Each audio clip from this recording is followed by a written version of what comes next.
Was it much harder without the dog? The first 2 days were absolutely dreadful. I spent most of the first day either on the phone to friends in Edinburgh or listening to the radio on the mobile phone. I realised very quickly that, well, for one thing, that was a hopeless solution. I was going to have to just adapt to being on my own. But also listening to the radio drained the battery on the phone so much that I just couldn't do it for more than an hour at a time without the phone conking out. So having had a couple of very low days, I was wonderfully just suddenly able to change gear. And I think when you're out with the dog sort of mediates the environment for you. You're consciously following the dog's movements all the time and what it's chasing, drinking, rolling in, does it need food, drink, blah, blah, blah. The change from that to just saying, actually, I can enjoy this for myself. I don't need to go through the dog. That was brilliant, actually. Well, it was the dog that got you started. And yeah. Having done its job, went back on a first-class train. It felt exactly like that, actually. Yeah. What was the best thing about this pilgrimage? Just finding more resources than I knew were there in terms of being able to put up with a bit of physical strain and hardship, and particularly the solitude. I was much more worried about being alone than I was about being tired or under a physical strain. That was very good. I had thought of the pilgrimage initially as a kind of thanksgiving for my ordination to the priesthood, which was last August, and that idea was there, but I was also carrying prayer intentions for particular people, some of the members of the congregation, and I felt amazingly sort of united to them more and more as I went along. That was a good feeling, actually. I wouldn't say all the time, it wasn't automatically the case, but there were spells when I really felt every step was a prayer, in solidarity with them, and that was lovely. So how many miles and how much money did you raise? Well, it was about 450 miles in all, which probably sounds as if I must have been an incompetent map reader, which I probably was. But, of course, I was trying to follow a route on footpaths and back roads for the sake of the dog, and also just because it's more enjoyable. So the mileage, I think, is probably about right. I think to date we've probably raised about 3,500, which is being split 50-50 between Old St Paul's and Christian Aid.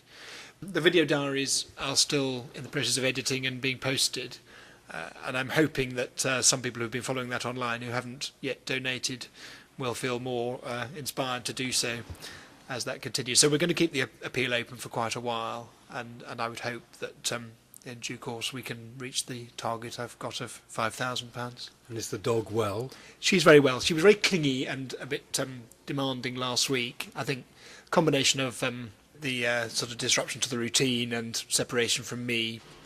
The paw's totally healed up. Oh, and this week I would say she's pretty much back to normal. So it's nice to be back into a normal routine, really. So have people started to say, where next? A bit.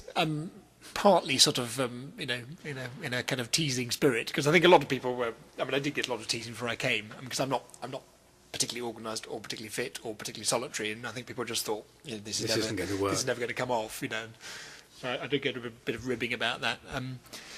I was ordained to the priesthood last year, and I turned 40 next year. It marks a sort of centre point in my life, and I think to learn its lessons really well will set me up for a long time to come. I don't think it would be possible really to repeat it. I think it would probably limit the benefit I'll get from it if it just became, this is what I do with my summer holidays. Having said that, I would love to do the Camino sometime. But I think maybe not for a few years. Have you a clue as to what might be the biggest lesson thus far from the pilgrimage? Adapting. I'm on my own in terms of my domestic situation. I think adapting to the right and proper solitariness of the life of a priest or minister. That's something that's clearly already underway, and I do feel quite different since coming back. Something was happening in terms of prayer, and I don't know where that's going. But Walsingham was an incredible sort of powerhouse of intercession. Hundreds of pilgrims every day leave their prayer requests and light candles. The first night I was in Walsingham, I slept inside the Holy House, which is the centre of the shrine, which was a wonderful, very, very powerful experience. And I think it may be that I'm being led to a more focused and committed life of prayer. Contemplative? Well, I don't know about contemplative. I think by temperament that would be quite a step too far. Quite a departure. One of the things that happens at places of pilgrimage like Walsingham is that people, the sick, go to pray for healing, and people go to pray for healing for others. And I think the real committed, faithful prayer for healing isn't something I've given its due weight in the past. When I was at Walsingham, I felt there may be more here, that I'm being shown through this pilgrimage. I think the other thing I must say is that, because it was a big theme in the video diary, is that the Church of England at the moment is going through great traumas over the ordination of women as bishops. Walsingham is a gathering point for traditionalist clergy, those who don't accept the ordination of women. And the divisions in the church were very much on my heart as I went, because I spoke on the video diary to supporters and opponents of women's ordination.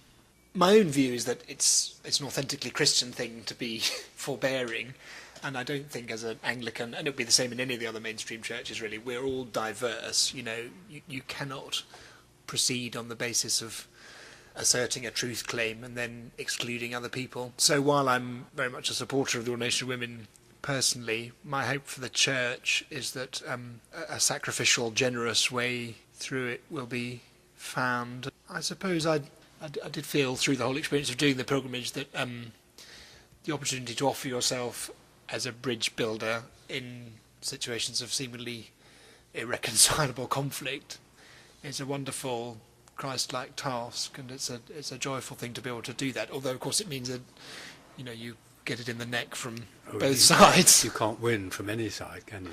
That's right. Given half a chance to, would you give a nice Bible Society Bible, and why? And we'll do it with enormous pleasure. The sacrifice and commitment and sheer enthusiasm for the mission of the church shown by my friend Stuart Brown, who supported the technical side of this walk, was absolutely awe-inspiring. I think Stuart would probably find a lot to enjoy and think about in the Bible, and I'm not sure that he owns one, so I would be delighted if you could send one to Stuart Brown. Yeah. That's what we'll do then.